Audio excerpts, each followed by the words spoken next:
virtue of the powers vested in me, I now constitute this meeting as a lawful congregation of the University of Johannesburg. Ngenxa yegunya enginikwe lona, ngimisa lo mhlangano njengokuhlangana okusemthethweni kweNyuvesi yase-Johannesburg. May I request you to be seated, please.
I'd like to welcome you all to this wonderful, important occasion in the life of the University of Johannesburg. Today, we welcome and inaugurate our new Vice-Chancellor.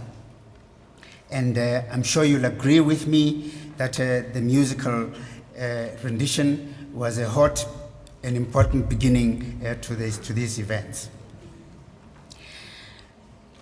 I would like to, it is in order for me to begin by welcoming the man of the day, Professor Tshilidzi Marwala, and Dr. Njabulo, Manana, family and friends of Professor Marwala. They are all welcome to this event.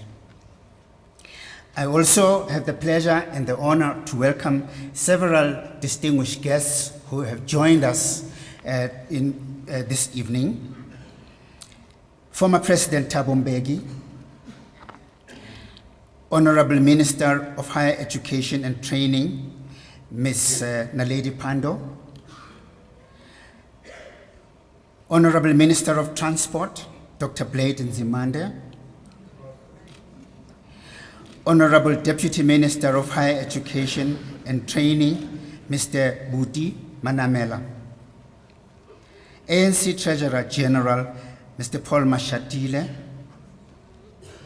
former ministers and deputy ministers who are here with us, members of parliament and senior officials from national, provincial, and local government structures, honorable ambassadors and high commissioners, former UJ Chancellor, Ms. Wendy Lohabe, the chairperson of the University of Johannesburg Council, Mr. Mike Deke, and current and former members of the Council of the University of Johannesburg,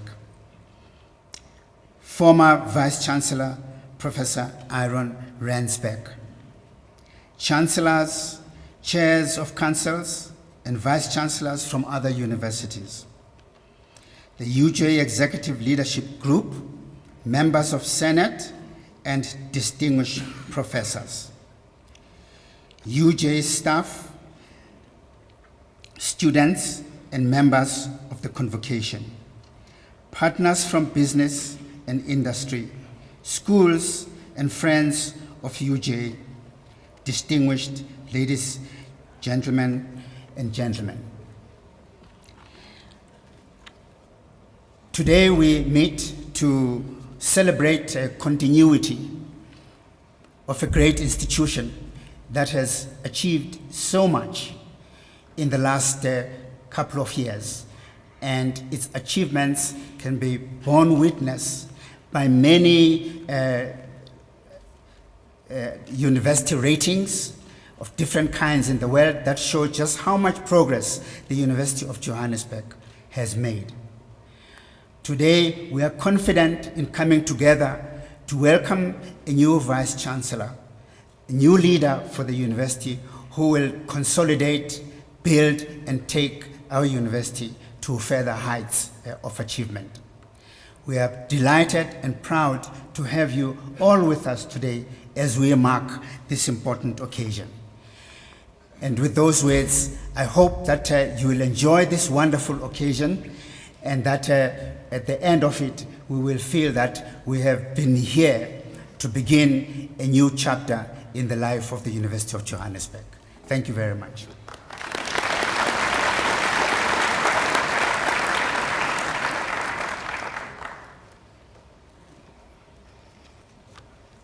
Thank you, Chancellor. And may I also extend a warm welcome to each and every one of you present this evening. Just so glad that you all were able to make the time to be and celebrate with us this evening. I'm Angina Parekh, I'm the Deputy Vice-Chancellor Academic, and I'm going to be the Program Director for this evening. My job is very easy. All I need to do is make sure I call the right people to the podium at the right time. So my first task is to call upon the Chair of Council, Mr. Mike Deke, to introduce Professor Marwala, and also to read the laudatio. I would also like Professor Marwala to come up on stage.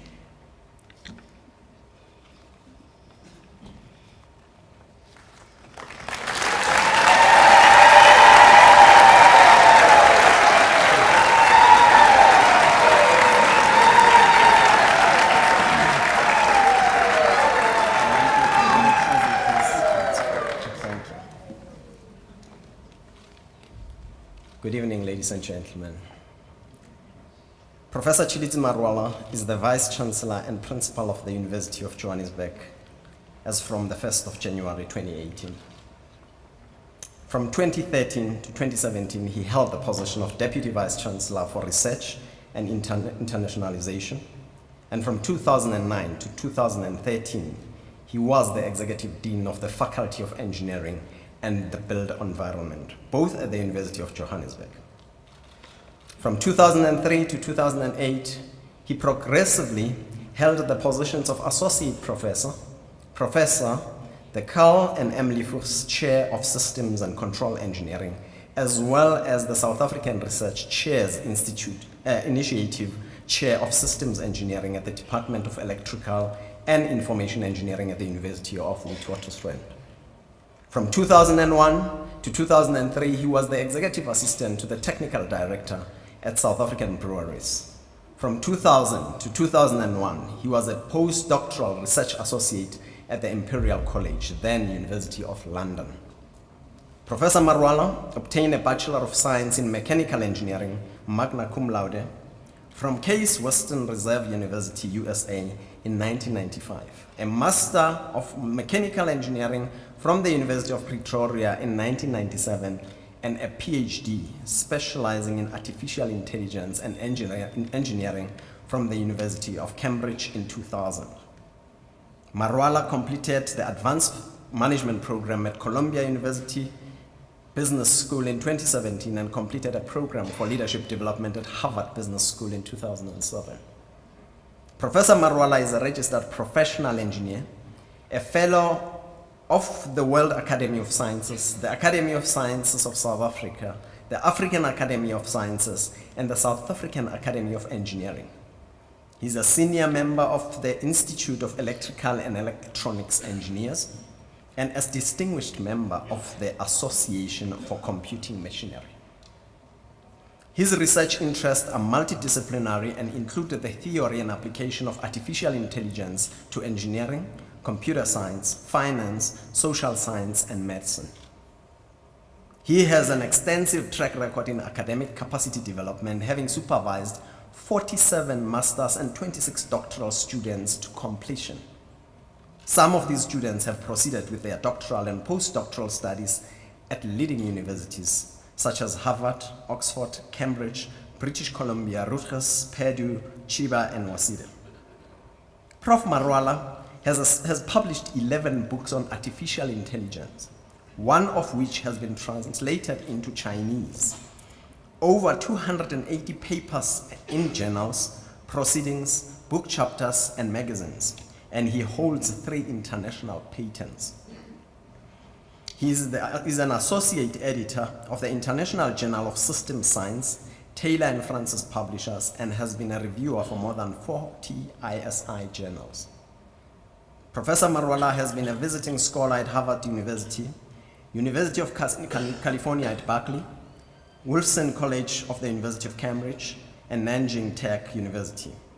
He has also been a member of the Programming Council of the Faculty of Electrical Engineering at the Silesian University of Technology in Poland. He has received more than 45 awards, including the Order of Mapungubwe, and was a delegate to the 1989 London International Science Fortnight when he was in high school. His writings and opinions have appeared in the magazines New Scientist, The Economist, and Time.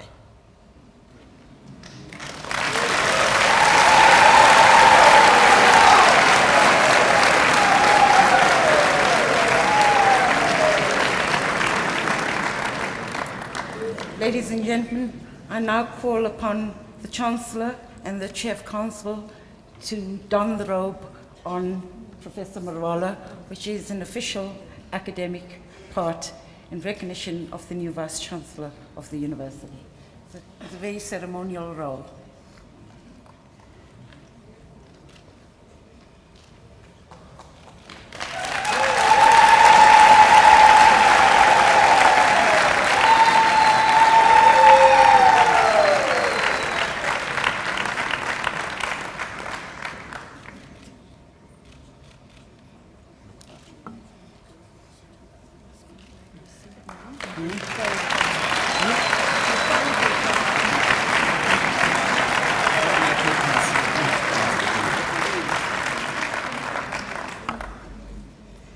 Professor Marwala, you may now take your seat on stage.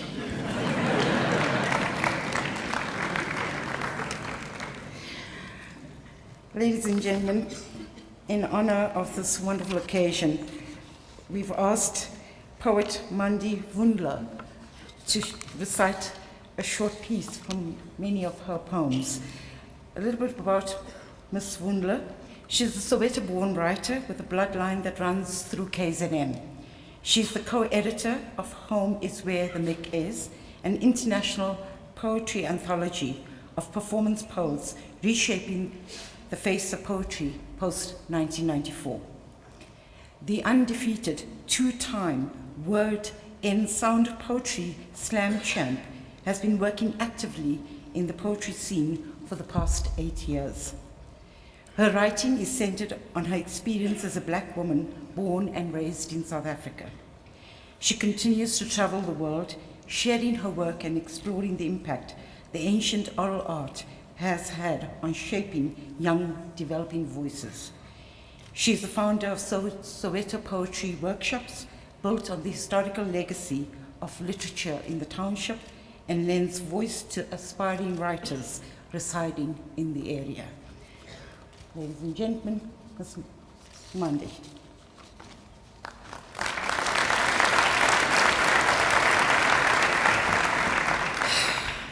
Sanbonan. Dear Prof Tshilidzi Marwala, you are a natural resource, a molecule of hope, a force applied to the body of a continent that rests its tribulations on the belly of a world always trying to resolve our problems. You were built for these equations, sewn into the skin of these walls to make them last for long. You were carefully crafted into the bones of every lecture hall. Prof, this moment is yours. Allow your breath to grow wings big enough to hold everyone in. When your lungs collapse and the equations snap, remember, innovation is key. Create new ways to breathe for yourself, for the staff, for the students who are third world citizens, but first in line to dream.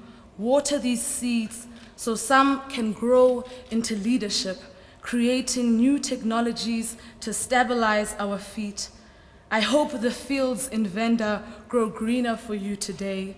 I hope the children who come from the end of the world know there are greener pastures waiting for them to grow up and grow out.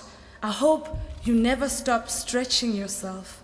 Your name is a ray of unending light, a molecule of hope bound by love to the African child. When they look at you, I hope they see themselves too, fitting into bigger shoes someday. Because dreaming while black is a revolution delayed, but looking at you makes it possible for us to get there.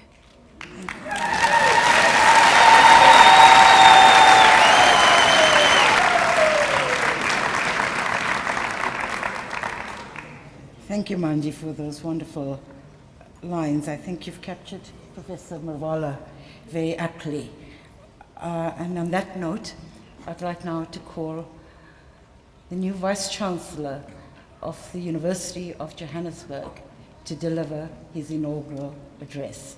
Professor Marwala.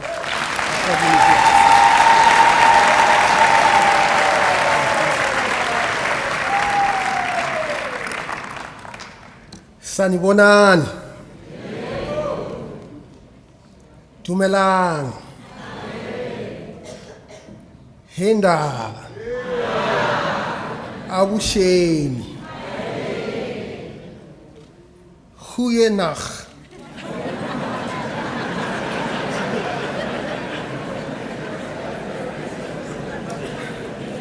Thank you.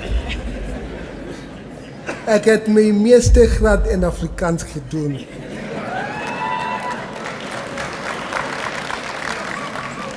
Thank you very much, Mandi Vundla, for that lovely poem.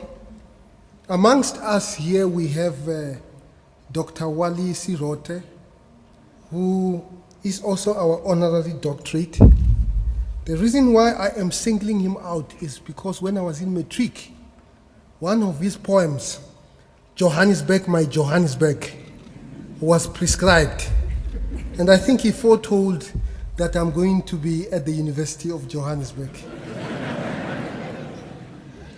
Chancellor of the University of Johannesburg, Professor Njabulo Ndebele, former President of the Republic of South Africa, and also our honorary doctor, Thabo Mbeki, Honorable Minister of Higher Education and Training, Ms. Naledi Pandor, Honorable Minister of Transport, Dr. Blade Zimande,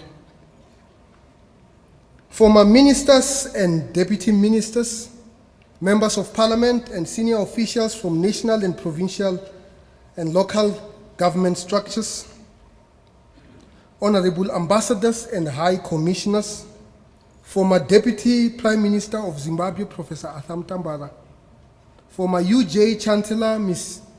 Wendy Luhabe, our chairperson of UJ Council, Mr. Mike Teke, and current and former members of the Council of the University of Johannesburg, former Vice-Chancellor, Professor Ihron Rensburg, and Dr. Tshildzi Rensburg, chancellors, chairs of councils, and vice-chancellors from other universities, the UJ Executive Leadership Group, members of Senate and distinguished professors, UJ staff, students, and members of the convocation, our partners from business and industry, schools and friends of UJ, distinguished guests, ladies and gentlemen, family members and friends, including my friends traveling from abroad, my wife, Dr. Jabulile, and my sons, Katuchero, and Tendo, as well as my daughter, Denga. I also thank my parents who are here today.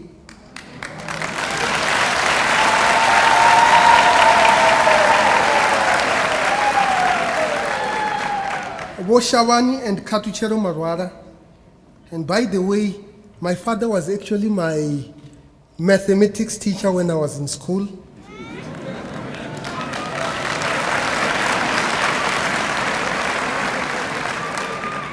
I also acknowledge the presence of Mrs. Nechirema, who actually taught me in grade 1.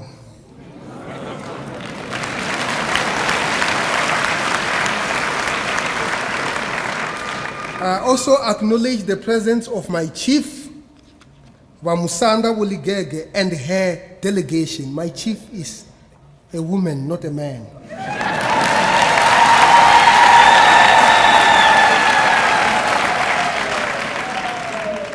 It is indeed a privilege for me to be leading one of the greatest and innovative universities in South Africa and beyond. With over 55,000 students and staff, we have an exceptional opportunity to transform society. Our mission is to modernize South Africa, in particular, and Africa in general. A mission to transform our society from superstition to scientific thinking.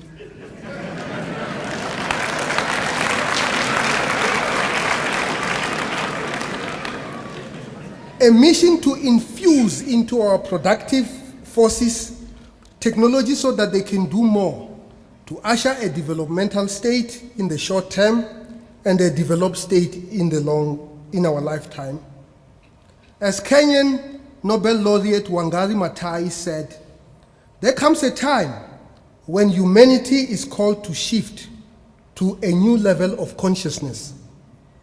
That time is now. Close quote. Kinako. Iskati sifikile. My wife has actually been training me to say it properly. Chifinga choswika. Now is the time to move to the fourth industrial age. My vision is to position the University of Johannesburg in the fourth industrial revolution within the context of changes in the social, economic, and political context of the African continent. What is this fourth industrial revolution, and what does it mean for the University of Johannesburg? The first industrial revolution occurred in England in the 17th century. Given the population size and density of England, the first industrial revolution should have happened either in India or China, but not England. Now, why did it happen in England, not China or India? It was because the scientific revolution that gave us the laws of motion, the theory of gravitation, and thermodynamics did not occur in New Delhi, nor Peking, but in London. It was also because of the centrality of universities such as Cambridge and Oxford that allows scientific thought to flourish. The first industrial revolution gave us steam engines and the mechanization of production of goods. The first steam train arrived in South Africa in 1860, 60 years after it was first invented. No nation can afford to be 60 years behind, and we have no choice but to accelerate our pace. The second industrial revolution happened largely in the United States with ideas developed in England by scientists Michael Faraday and James Clerk Maxwell. Faraday realized that moving an electric conductor next to a magnet generates electricity.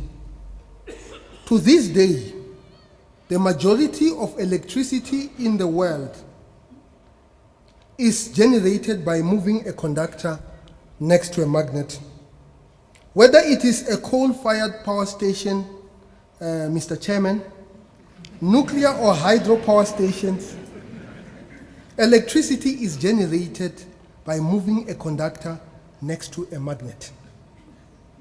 The corollary to that is that when one puts a magnet next to a conductor and puts electricity in that conductor, it actually moves. This is what we call an electric motor. An electric motor has been the basis for the assembly line in all our factories. Assembly line revolution gave us mass production of goods. This actually sounds like magic, Minister Pandor. But it is nothing but a scientific principle that links a magnet to electricity as a unified force. Whether it is in our electric mowers or robots that are powering our factory floors today, an electric motor is a basic ingredient. Scientist Maxwell theorized the relationship between a magnet and electricity to give us the theory of electromagnetism, which was actually the basis for Einstein's theory of relativity. During this period, we were fighting in the Battle of Isandlwana.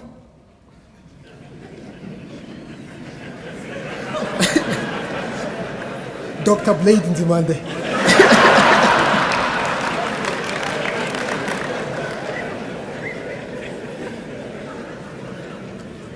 Where we won the battle but lost the war. Why did we lose the war? We lost the war because we had not mastered the scientific methods of organizing and enabling society. Now it is the time to master the art of scientifically organizing our society, to increase economic production as well as social cohesion, and to unite our peoples. The third industrial revolution came about because of the invention of semiconductors in the 1950s.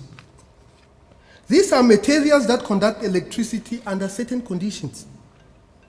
This gave us a transistor and ushered the electronic age, or the digital industrial revolution. Our phones and computers are powered by transistors. To this day in South Africa, we do not have a homegrown computer nor a cell phone industry. Now it is the time to transform the landscape of our industrial base to tackle the problems of poverty, unemployment, and inequality. To paraphrase our Chancellor, Professor Njabulo Ndebele, we were objects of the first, the second, and the third industrial revolutions, not subjects of these revolutions. We should therefore become subjects rather than objects of the fourth industrial revolution. It is imperative that we become equal participants in the fourth industrial revolution. The colonization of our continent by the Europeans was precisely because we were objects of the first industrial revolution. There can never be the African Renaissance, President Mbeki, unless we are active agents of the fourth industrial revolution. The important ingredient that will ensure that we are participants, not spectators, of the fourth industrial revolution is education.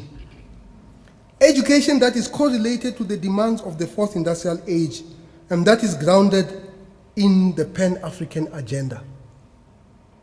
As the great Japanese educator of the Meiji Restoration of the 18th century, Yukichi Fukuzawa, put it, it is said that heaven does not create one man above or below another man. Any existing distinction between the wise and the unwise, the rich and the poor, comes down to a matter of education. Close quote. Beijing and New Delhi are no longer objects of industrial revolutions, but are full participants. We should therefore also become participants in these revolutions. How can we be participants in the fourth industrial revolution if as a country we spend less than 1% of our GDP on research and development? Now it is the time for us as the University of Johannesburg, together with our key stakeholders in government, society, and industry, to mobilize the intellectual, financial, and social forces to invest and innovate through our research, teaching, and learning enterprises. The fourth industrial revolution is going to integrate man and machines, former Minister Manuel. The physical and the cyber. Technology will continue to and significantly so affect us all. It is going to transform the world. Factories will have fewer people and will be powered by artificial intelligence technology, and no one will be spared. The manufacturer of nuts and bolts in Benoni will be out of business if she does not adopt new ways of doing things. What is the University of Johannesburg required to do to ensure that we dynamically influence and impact this new revolution? We are required to train scientists and engineers who understand humanities and social science. We are to train social scientists who understand technology. This is called multidisciplinarity and will lead to the internet of skills and attitudes. Our graduates must have fluency of ideas. Fluency of ideas means that our graduates must be able to come up with multiple ideas about a topic. Our graduates must be active, agile, and adaptive learners. Our graduates should be able to learn fast, relearn, learn, relearn, and adapt knowledge as knowledge changes. The theory of dialectics, Minister Nzimande, teaches us that everything is always changing, and our graduates must have flexible minds that adapt fast. The other vital skill for the fourth industrial revolution is judgment and decision making. A robot will not be able to decide how we should deal with migration of destitute people, or about ethics, or convince a leader of a country, and I'm not talking about United States, that war is an inappropriate way of handling disputes.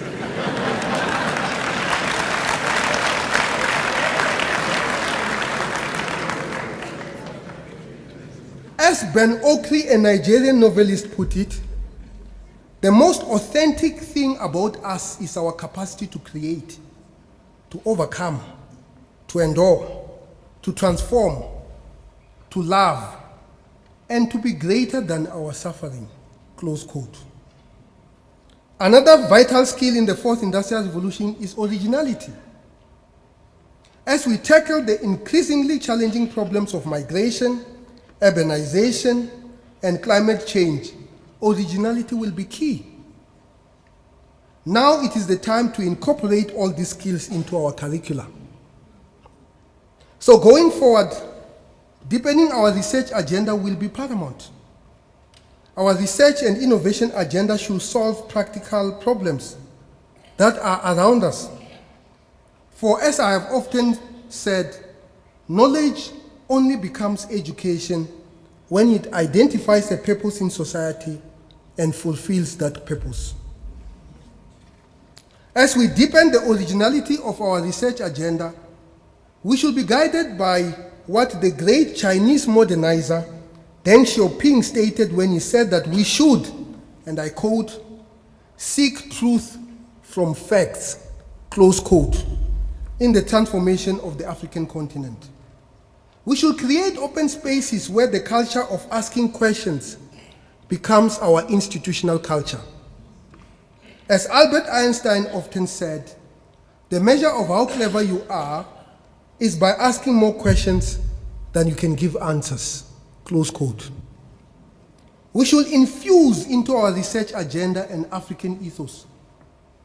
Our leader, Steve Biko, often taught us that, and I quote, our contribution to the world shall be by giving the world a human face, close quote, where the pursuit for maximization of value is not what defines us.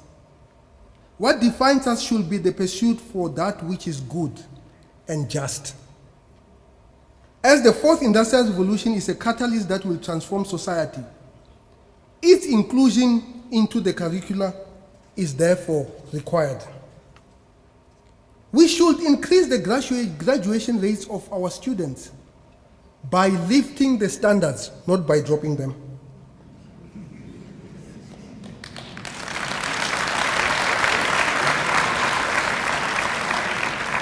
We should bring technology into our classrooms, whether by means of blended learning or robotic tutors. We should use technology to monitor the progress of our students, but we should be kind to our students, treating them as our own family.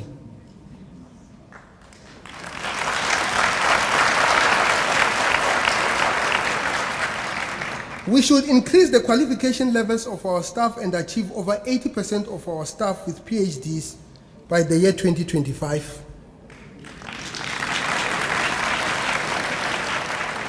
We should deepen our international profile by bringing the world into our classrooms and taking our staff and students into the world. We should aim to have 20% of our staff to be international by the year 2025 and 15% of our students to be international by the year 2020.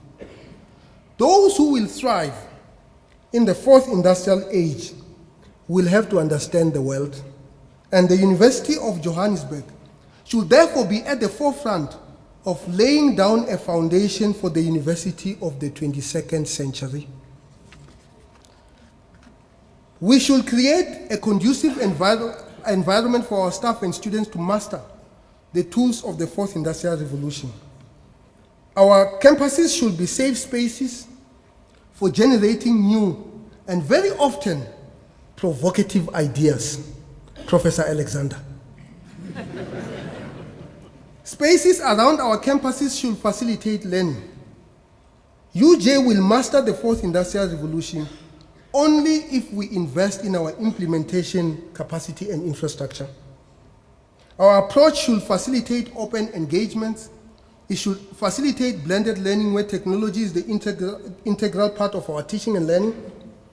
We should link UJ to the innovation architecture of South Africa, playing a critical role in increasing the productivity of our industrial sector and thereby reducing the challenges of unemployment, inequality, and poverty. Our newly established Johannesburg Business School should facilitate the flow of the latest technology, leadership, and management to our industrial and government sectors. Our Pan-African Institute of Thought and Conversation, which is also in partnership with the University of West Indies in the Caribbean islands, and the Johannesburg Institute of Advanced Study, which is in partnership with the Nanyang Technological University in Singapore, should facilitate advanced thinking on aspects of our social, economic, political, and technological being. One of the major projects that these institutes will undertake will be to write a series of 10 biographies of African leaders who have played a critical roles in our lives, such as Mrs. Lilian Ngoyi, Mrs. Gertrude Shope, Queen Zinga Mbande, and others.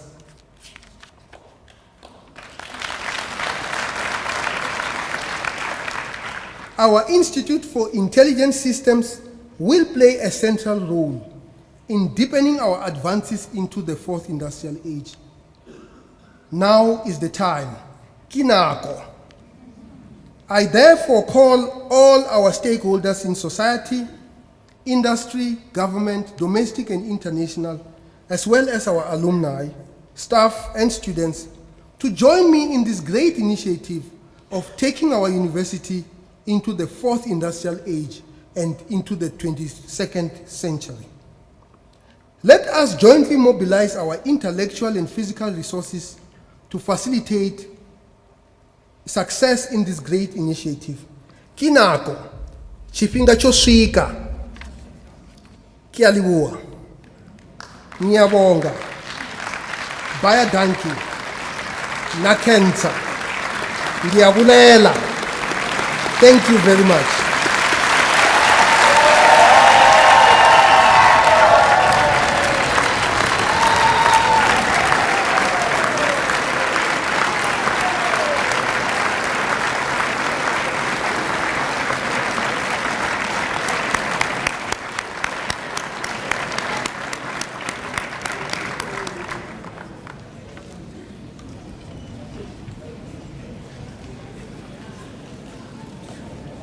Ladies and gentlemen, I'm sure you'll agree with me that the University of Johannesburg has an absolutely outstanding leader to take us into the next decade.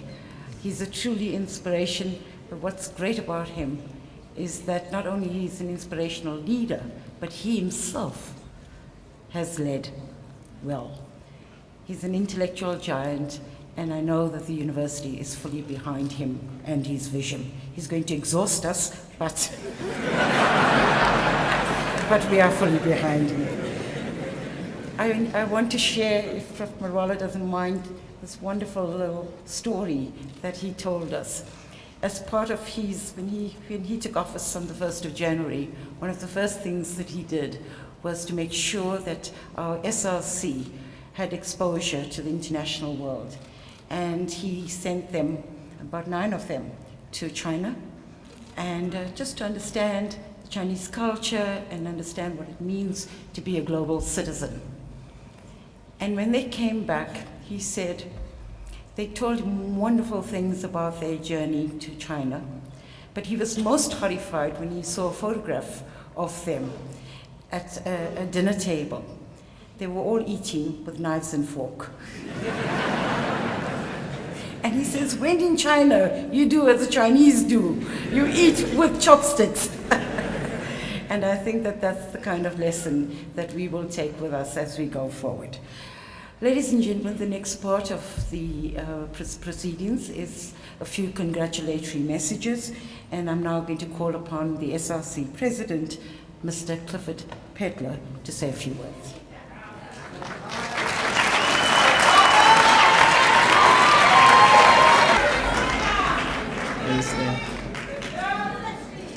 Thank you very much for the opportunity and of course the attention.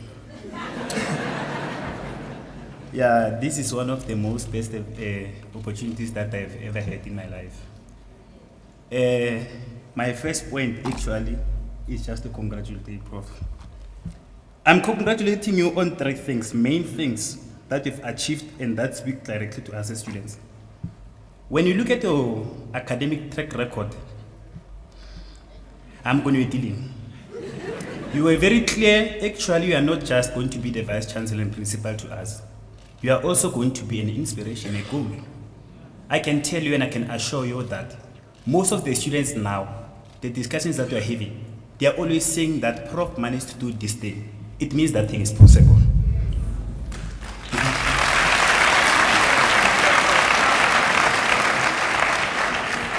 Number 2, Prof, I want to congratulate you and thank you for your contributions in this university before 2018. Number 3, I want to congratulate you for becoming the new Vice-Chancellor and Principal of the University of Johannesburg. There is a recent language that you are speaking now. We are always saying that levels. When you speak of something that is nice, they say levels, levels.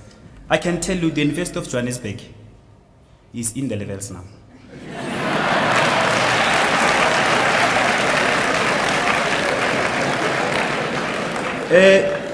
Prof, my message is simple. Ourselves, as the student leadership, ourselves, as the students, we have heard and we have seen how you have contributed to the university, how you have taken over, you have done everything. Prof, we believe in you. We are supporting you, though you know that you're always going to be working like this, to make sure that you're taking the University of Johannesburg to the 4th industrial age. Thank you very much, Prof. We wish you all the best.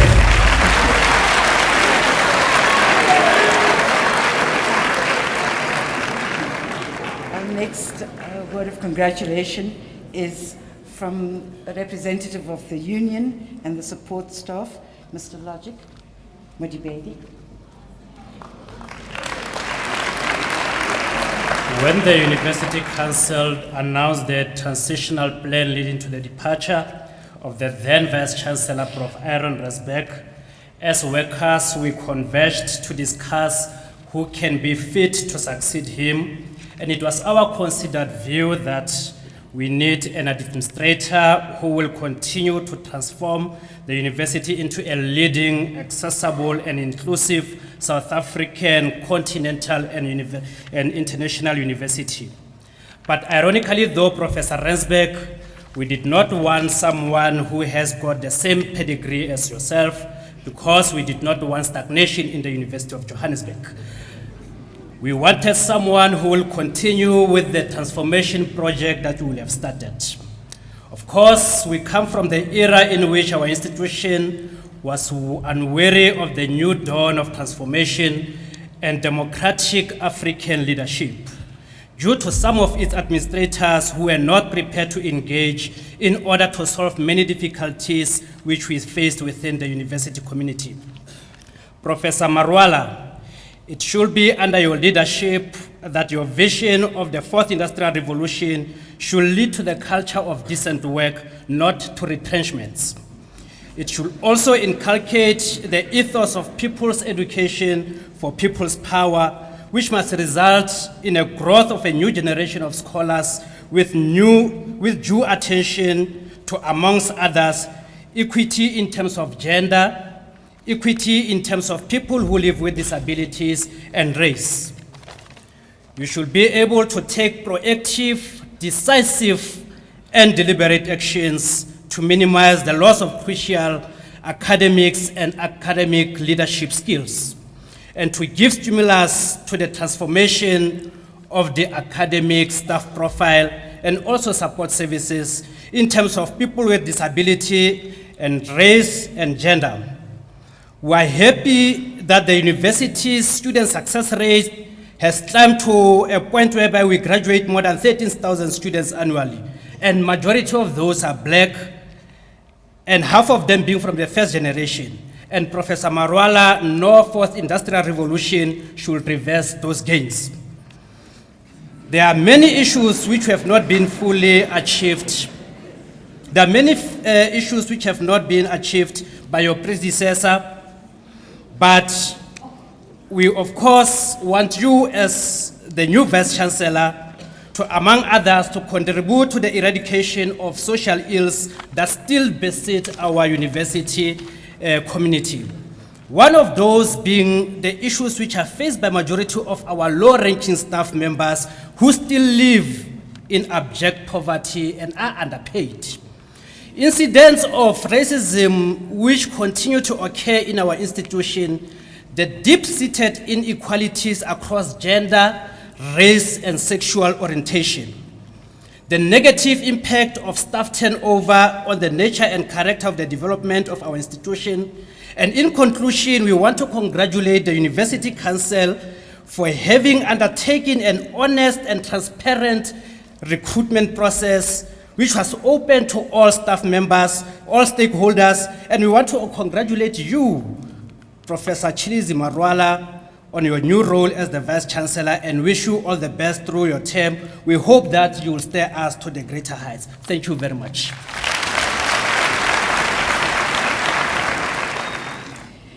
Just a recent hot off the press announcement, and Prof Marwala can take claim to that, but the top student in the board exam, the Chartered Accountant board exam, the #1 spot went to a student from UJ.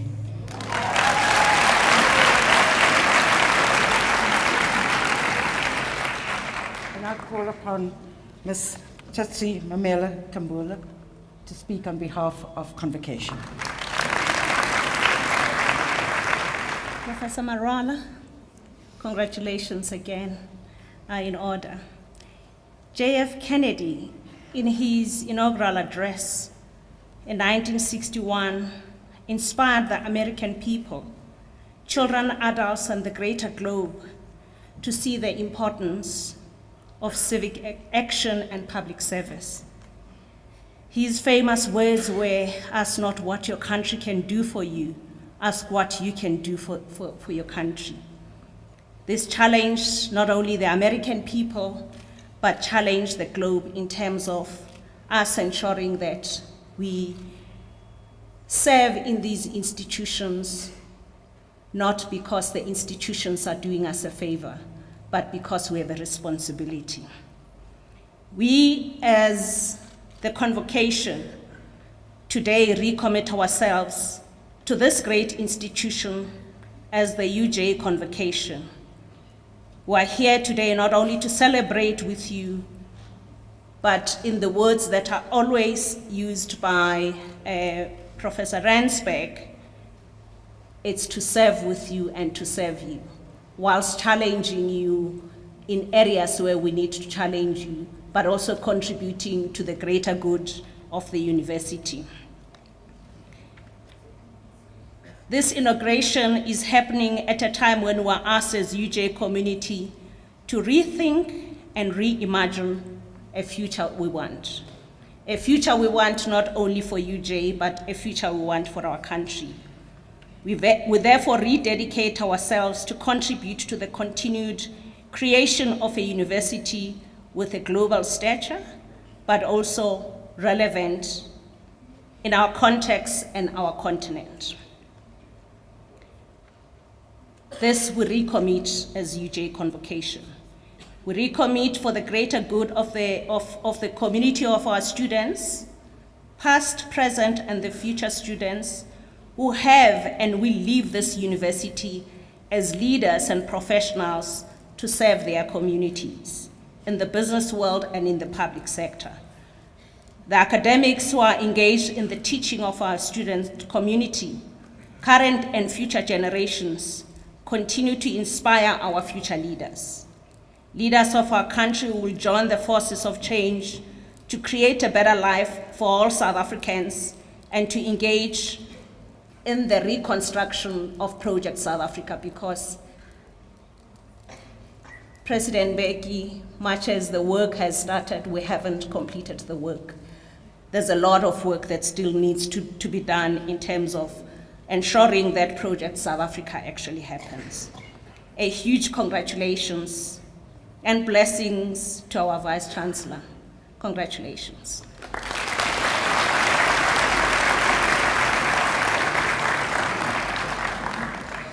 Thank you for that.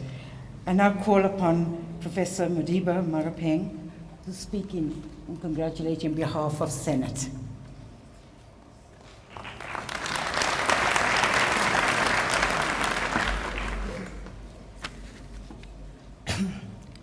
Professor Marwala is the second Vice-Chancellor of a relatively young institution, the University of Johannesburg.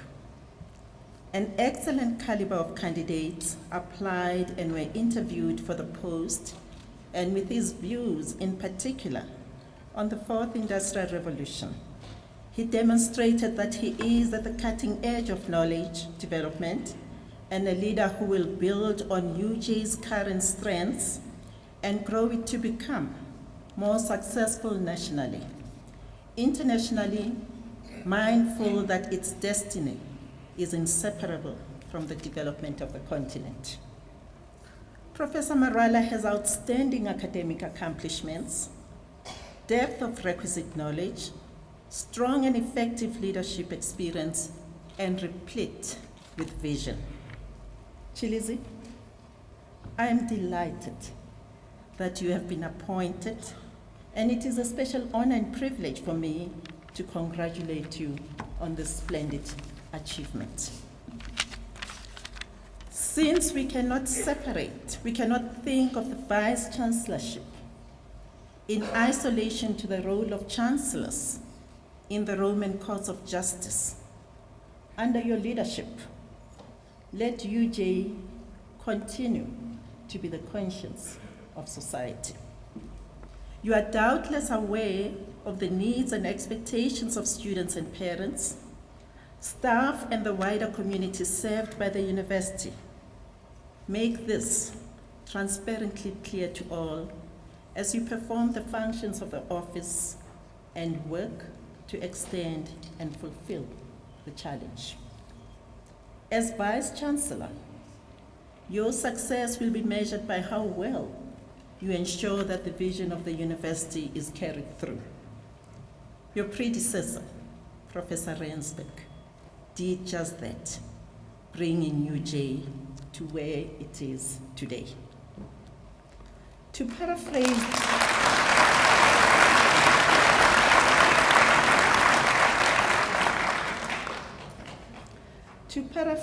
the words in the inaugural address of the current Vice-Chancellor of your alma mater, the University of Cambridge, Professor Tshildzi, I look forward to UJ becoming a global university where barriers between people and knowledge are further broken down and more international collaborations seeded and nurtured. Thank you.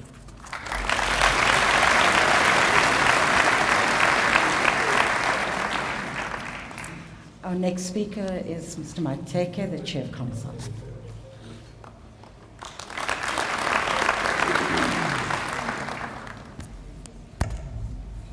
Good evening, ladies and gentlemen. Prof Rensburg, you're sitting in the audience and I've been looking at you. We don't recognize, or we tend to forget, that people who lead institutions that are well established, maybe 20, 30, 40, 50 or centuries old, it's easy to lead such institutions. UJ was born out of 3 institutions or universities, University of the Rand Afrikaanse University, Vista, and Technikon Witwatersrand. And you merged these universities with different cultures to create what we see today.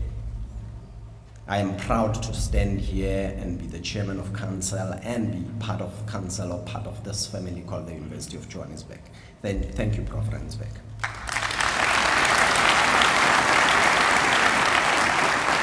You made it your responsibility and spoke to us as council and the community of University of Johannesburg that it was your time to move on. But today, obviously, we're celebrating an important day in congratulating our new Vice-Chancellor and Principal, Professor Tshilidzi Marwala. But firstly, I want to congratulate two very important people, Mr. Shavani Alpheus Marwala and Mrs. Katuchelo Regina Marwala, Tshilidzi's parents.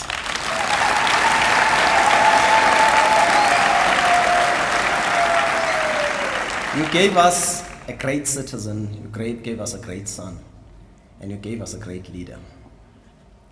It's true that the sessions we had when we were selecting the Vice-Chancellor of the University of Johannesburg were competitive.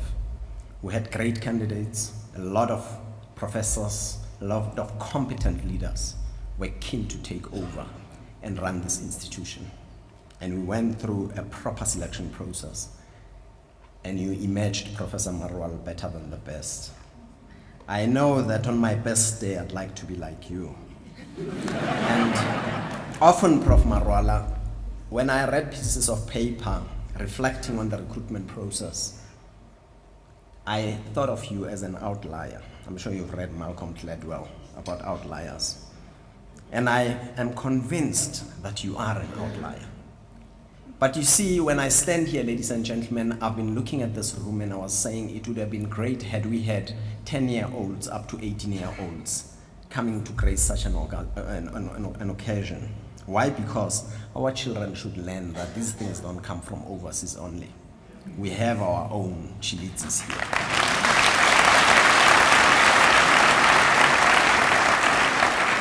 Now, ladies and gentlemen, going forward, one reason I agreed to serve this university or to be part of this institution, and I reflected on this when Mr. Baleni invited me to serve on the Council of the University of Johannesburg. I so wished I could have served at the University of Limpopo, which was Teflu during my time, or any other black university at the time, because I felt at the time that I could have made more impact. But I still believe in the University of Johannesburg. Why? And Mr. Modibedi made it clear, and the president of the SRC made it clear that this university has got a lot of black children who have seen poverty, who come from impoverished backgrounds. And those students turn and change and become like Professor Marwala. So today, ladies and gentlemen, I believe, one, we have a great leader, great scholar, a visionary, and I'm looking forward to making sure that I, as Mike Deke, the Chairman of Council, support you, Professor Marwala.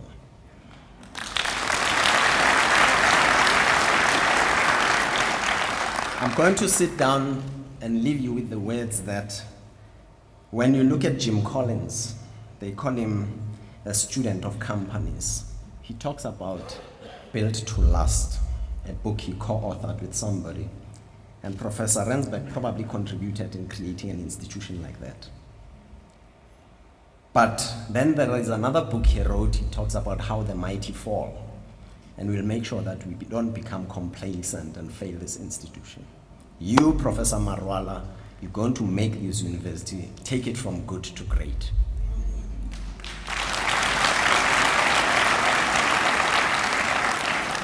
Congratulations to your parents. Congratulations to Dr. Manana. I have watched Tshilidzi working with me the past 6 or 7 months, and I can see that he can match my work tempo. So he won't fail. And ladies and gentlemen, I want to close with a story I was told by somebody who said to me, when you say something about Tshilidzi, remind him that he was at standard 8, which today is grade 10. When at his school, they ran a maths Olympiad for matriculants. And he participated as a standard 8 learner, and he beat everybody.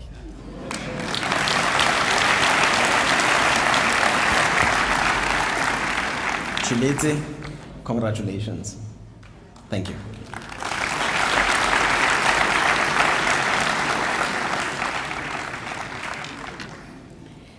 Thank you, Chair. Thanks for those words. Our next two speakers, the psychologist in me seems to think that I need to read something in this, because the Premier was unable to attend and sent his apologies. And, but speaking on behalf of the Premier is Mr. Ismail Wadi, who's the MEC for Road and Transport. And he's going to be then followed by Minister Bladen Nzimande, who's also transport. And I have to think, what is going on? So the Freudian in me seems to suggest that you both are going to pave the way in terms of our journey going forward. Thank you very much, MC. There's no sport better than transport. It's my great pleasure to represent the Premier of Gauteng, Mr. David Makhura, at this auspicious occasion.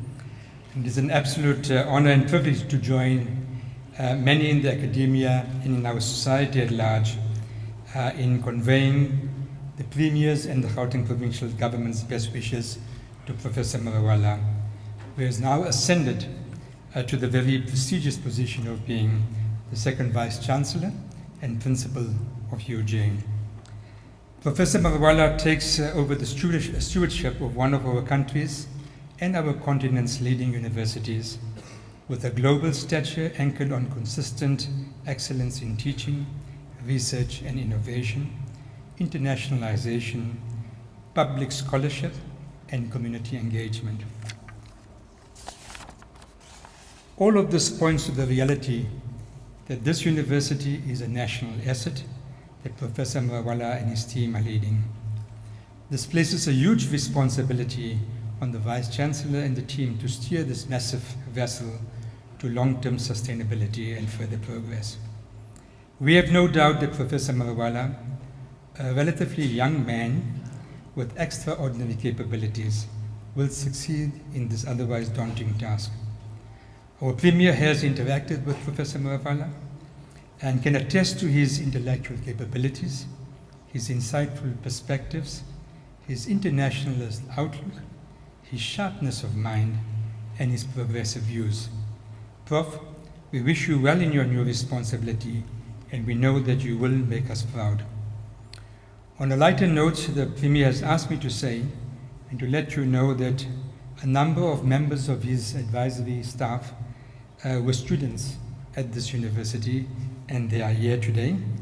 And the Premier has said that he has a direct and vested interest in the intellectual output of this university because his workers or his staff come from here.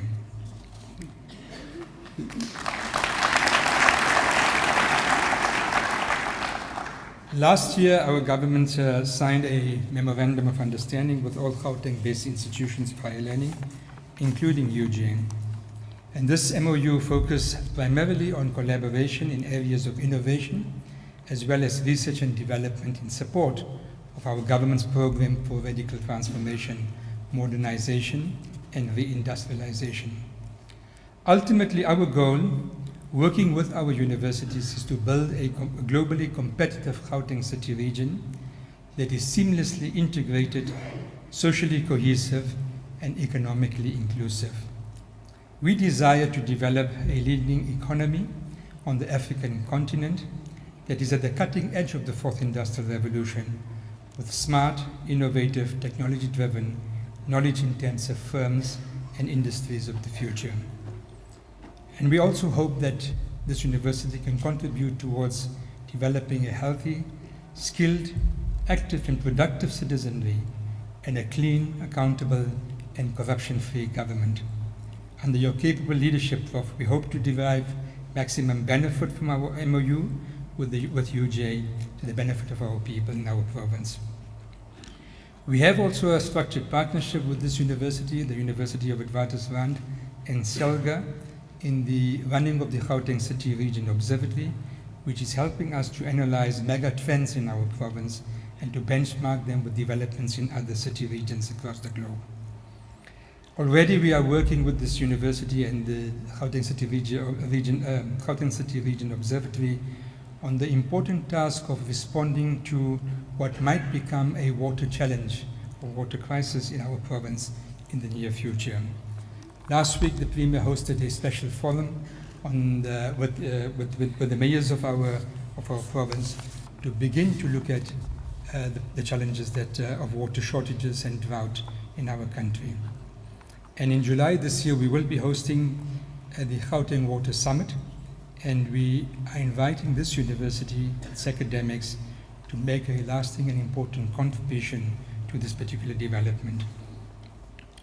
We've also worked well with the UJ Center for Competition, Regulation and Economic Development in the conceptualization of the Gauteng City Region's Economic Development Plan. And this plan identifies specific measures to support key and labor-absorbing sectors of the Gauteng economy. Once again, on behalf of our Premier and our government, we want to express our sincere congratulations to Prof. We look forward to strengthening the working relationship with you and your team and benefiting immensely from your collective research, expertise, and wisdom. Your success is our success. We wish you all the best. Thank you very much.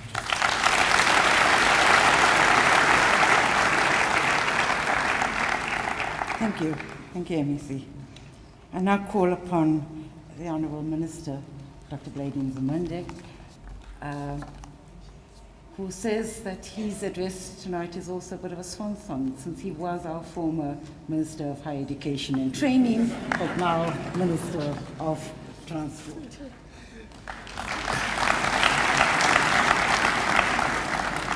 Thank you very much, Program Director. Former President Thabo Mbeki, Ziz, the Honorable Minister of Higher Education and Training, Ms. Naledi Pandor and MEC Vadi, Chair of Council, Mr. Teke, Chancellor, Professor Njabulo Ndebele, Professor Tshilidzi Marwala, the new Vice-Chancellor of UJ, and former ministers who are here. And in terms of my new deployment, I should say, all potholes observed.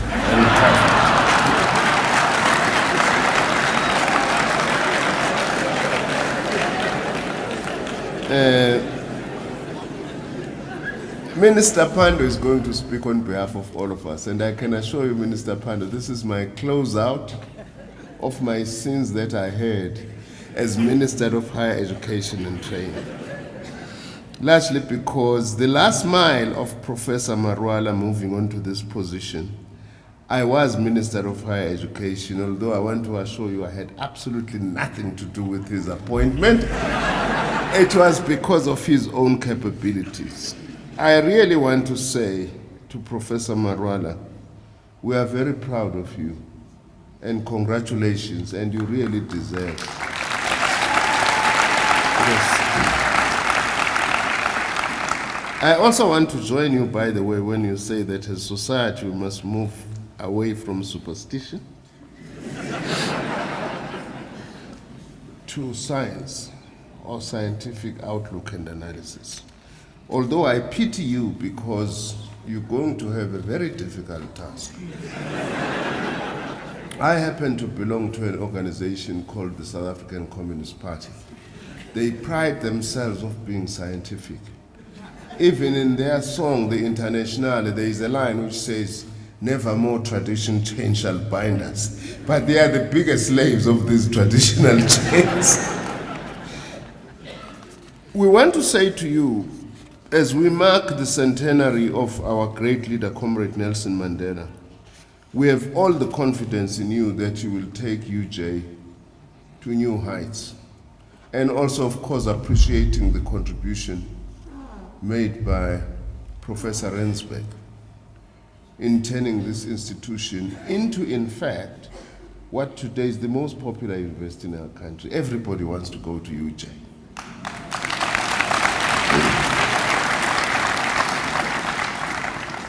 I must just say one thing, that where I really, my respect for you really grew in leaps and bounds. One of the goals of the National Development Plan is to produce more engineers, especially engineering technicians. When we turned to you, Jay, to say what more capacity can you create, you did, such that if we do meet our NDP targets or come any close to that, it would have been because of you, Jay, and especially your contribution as the Dean of Engineering in this university.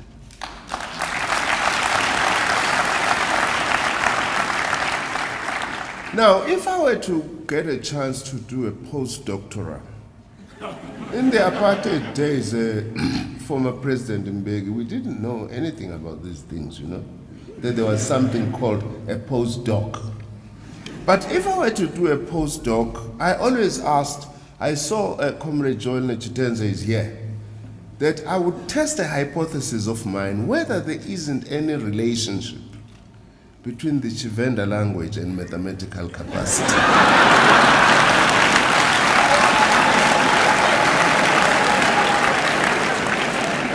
For the simple reason that if you go to our top universities that teach actuarial science engineers and so on, the single largest grouping is actually from Thohoyandou.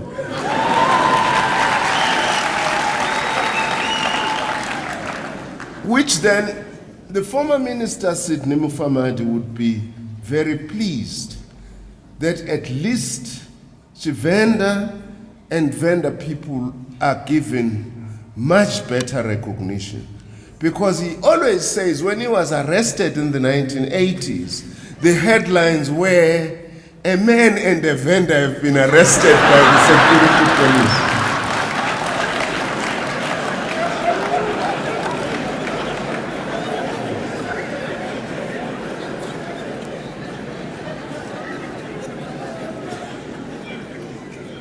UJ has become a great institution, and we've got all the confidence that you will even take it to further heights. Coincidentally, by the way, it's our leading university on transport studies.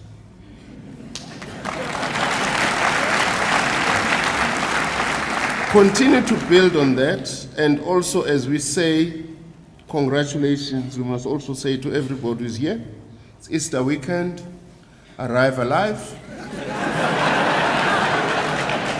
Don't drink and drive. And to the younger drivers up there, don't text and drive. Thank you very much. I've been very pleased to be part of this city. Usebenze kahle, Professor Marwala. You have got all our support. Thank you very much.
Ladies and gentlemen, I'm sure you'll agree with me that our UJ choir deserves another round of applause.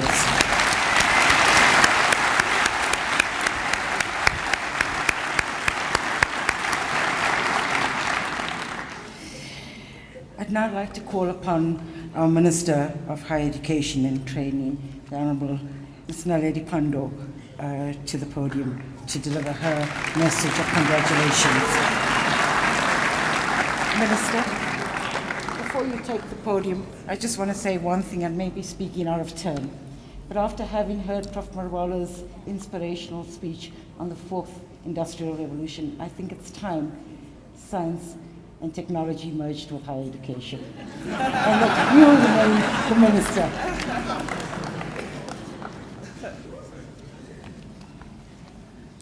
Thank you very much, Program Director.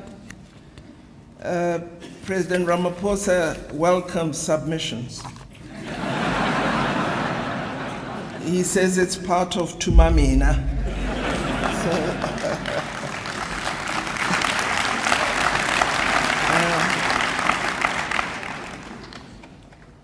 Chairperson of Council, Mr. Teke, Chancellor, Professor Ndebele, Vice-Chancellor, Professor Marwala,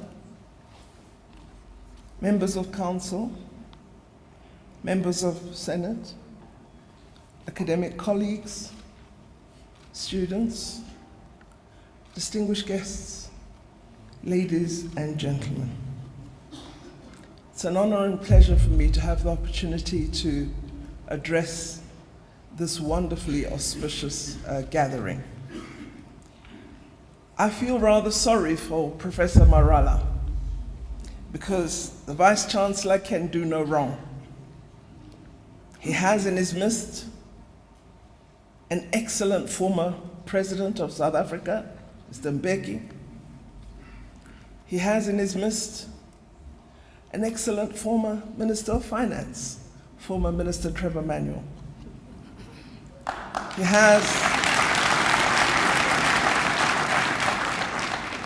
has in his midst a former Minister of Communications, Women, Youth and Everything, former Minister Dr. Eso Paha. And he has in his midst, given his interest in internationalization, one of the most astute internationalists, certainly of our executive, Mr. Aziz Pahad. So, as well, of course, as a sharp mind who's going to do great things to build new roads and get rid of potholes. My cabinet colleague, Dr. Bladen Zimande.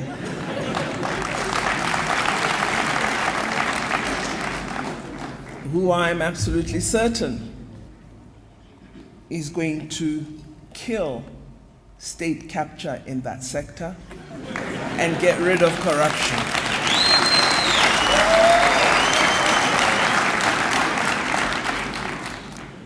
I was reflecting when I received the message from President Ramaphosa of this redeployment, as it were,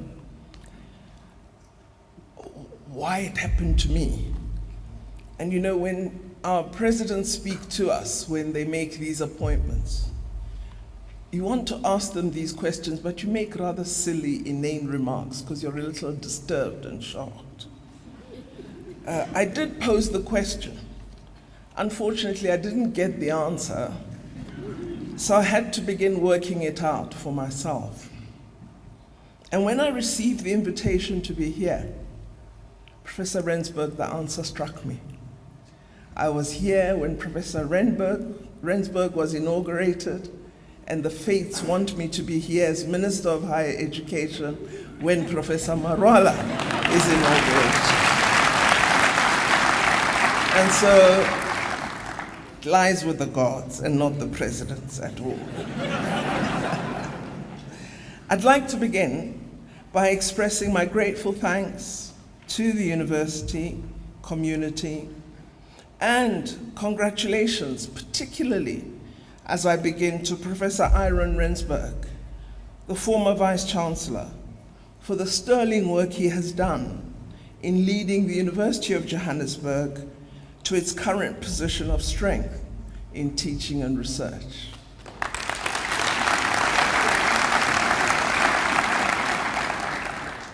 I believe that the inauguration of a Vice-Chancellor is an important milestone in the life of any university.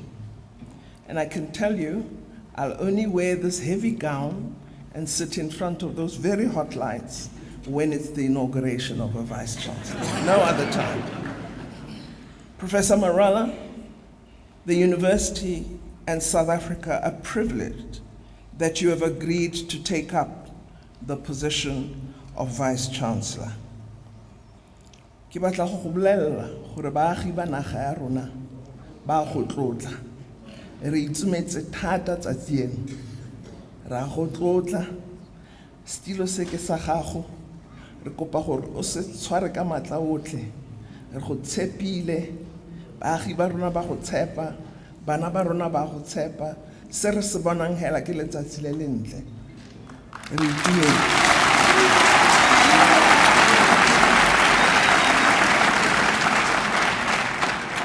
Professor Marwala, the university in South Africa are indeed privileged that you've agreed to take up this important position of Vice-Chancellor. Your academic roots stretch across South Africa, the United States, and the United Kingdom, and I believe you are possibly the first Vice-Chancellor of South Africa, maybe the second, who's a professional engineer. I think it's Peterson at Free State and yourself. Just two. You're certainly the first African. And you are definitely the first from rural Limpopo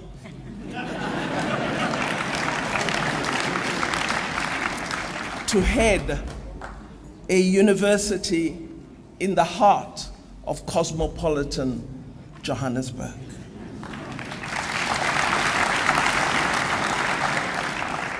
Your inauguration as Vice-Chancellor is a reminder of how far we have traveled on the road to transformation. You are living evidence of the immense possibilities that exist in our country. This month is Human Rights Month, as we all know, and while it signals the work we still have to do, it also reminds us of the strides we have made. And I want to say to us this evening, we must never neglect to appreciate the strides. I think we spend too much time in depression and negativity and spend too little time appreciating how great we are, how far we have come. And how much greater we will be with the right attitude and the right effort in terms of work.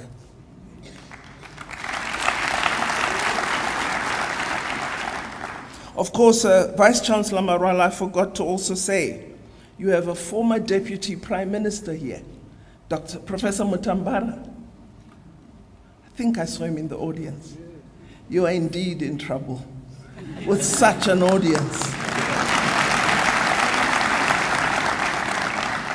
Your first challenge, we would say, from our side as a Department of Higher Education and Training, is to support our country, to train graduates with high-level skills, ready to enter the labor market, but also the research community. I hope we'll get academics from this university, as well as the enterprise sector. I hope we'll teach young people that they don't have to aspire to work for someone. They must aspire to have others working for them. So I hope you will help us with respect to that important set of challenges. Your second challenge will be to provide a clear vision of university education that is decolonized, dedicated to the pursuit of excellence, and relevant not just to South Africa and Africa, but relevant to the globe, because we must never limit our horizons. You will know that universities are often associated with elitism. Not everybody goes to university. Not everyone can. Not here, not anywhere in the world. No matter how much access we put into how much effort we will put into widening access, not everybody will have the opportunity to enter a university. So given that universities may not be for everyone, and given our emerging post-school education system, our universities and the TVET sector need to collaborate better in expanding opportunities for young people and in reaching out to help us achieve our economic and social ambitions. We have embraced the need to act on the demand for free higher education. The policy we have begun to implement this year creates the opportunity to reverse the exclusion and marginalization of the poor and working class in our country. We have increased access to higher education. However, as I'm sure Vice-Chancellor Marwala would remind us, the tasks that the higher education sector should address go well beyond access and are far more complex than we may imagine them. They include getting the mix of undergraduate, postgraduate, and other researchers right. In the course of your tenure, we will grapple with these issues as well as that challenge we still haven't got the heart of differentiation in the post-school sector. I believe you have the experience, Professor Marwala, to assist us in successfully resolving these deep and complex challenges. I will rely on the University of Johannesburg to lead and support South Africa in setting out a new and refreshed trajectory for our higher education system. And given the successes achieved under your stewardship and that of Professor Rensburg, I have no doubt that the University of Johannesburg will be a leading part of us giving life to this refreshed, responsive, relevant, globally articulated system of post-school education in our country. Vice-Chancellor Marwala, let me conclude by wishing you every success in leading this university from strength to strength. And I can confirm that we will support you in your endeavors. In fact, I signed a very nice letter which you will receive very soon from me this afternoon. Congratulations.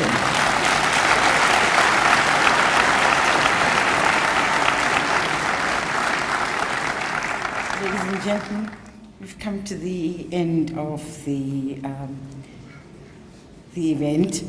I just want to express a sincere appreciation to each and every one of our speakers for the words and of inspiration, support, and just being there for UJ, and acknowledging as well the tremendous strides the university has made since its birth in 2005. I just want to say also to you, President Mbeki, it's quite fortunate, and I'm glad that you are here, because it was under your presidency that the University of Johannesburg was born. It was as a result of your foresight and your vision about overcoming historical divides and creating new institutions that you have. We want to thank you as well.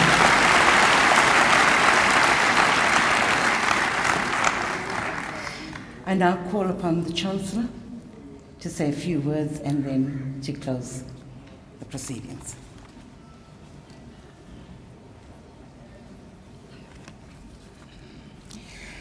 At the end of this very wonderful and inspiring occasion, I cannot resist echoing my words at the very beginning of the program when I said that we are gathered together here to celebrate change and continuity at the same time. There's something profound about universities as repositories of knowledge and research and the contestation of ideas as in response to changes in society throughout human history. And sometimes there's confusion and the pain of change, but always the measure of the pain is also the measure of the success to be achieved once the pain has been overcome. Professor Marwala, a lot of people have said wonderful things to you to congratulate you at this very important moment. You have heard words of support, expressions of trust, and a commitment to be there with you as you lead the university in its next phase. You've received this support from across the board, from students, from members of the academic staff, from members of the governing structures of the university, from the various tiers of government that are represented here tonight. There's a sense in which everyone who is here, whether they have spoken or not, is in sync with everything that has been said, and we are there with you this evening.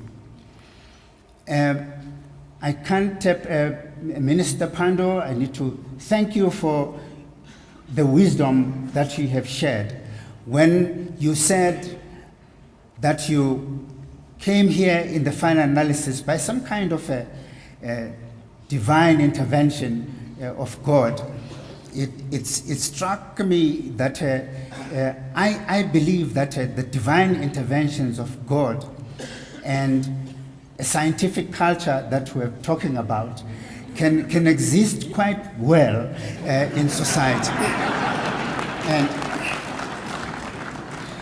so well that the best practitioners in science and mathematics, the humanities, and religion and all that will tell you that in this world you will receive all the wisdom you can get from the Dalai Lama on the one hand and from Einstein on the other, despite the fact that they represent different kinds of perceiving the world.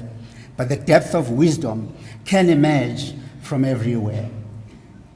I also think that with all the pledges of commitment and the expressions of trust and support, I believe that when Minister Pandor came up to speak, and looking at all the things that she has done in different ministries that she has led with integrity, with passion, with commitment, and belief in what she does, there's every reason to be confident that with that kind of support, we move on to a new dimension. And perhaps I can't resist to mention one more thing about the pledges this evening, which was the pledge that even state capture will disappear from transport service. So there is a kind of pact in here that we are all part of and witness to, that our country needs these kinds of pacts, that when we reflect about today, Vice-Chancellor Marwala, we will reflect about our agreement, all of us in here, to give a chance to our institutions and a chance to our country. In that, you join other vice-chancellors who are here because we should never forget that the university, this university is part of a system of institutions. And like a country, it is always wonderful to view a country as the biggest system, but institutions and schools and universities are another kind of system that has to work together to achieve the objectives of our country. So I thank you all for having been here, ladies and gentlemen, for joining us on this auspicious occasion. And the University of Johannesburg is blessed for having you here, for the honor of your presence.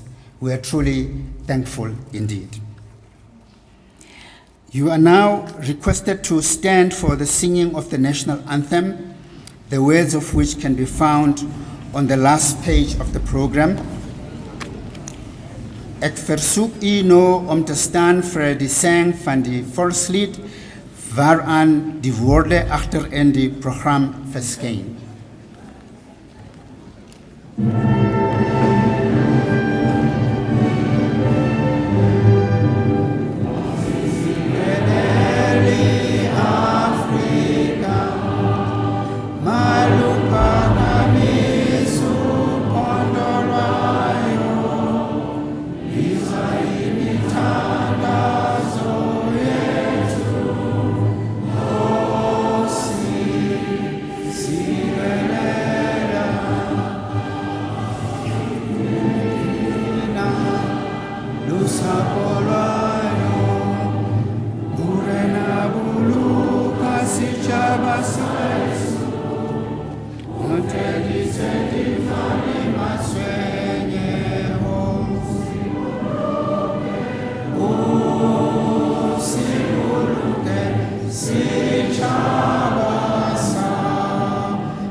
By virtue of the powers vested in me, I now dissolve this congregation of the University of Johannesburg.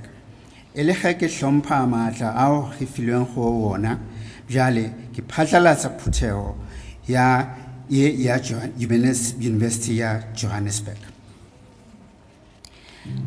Please, you are requested to remain standing and while the procession leaves the auditorium.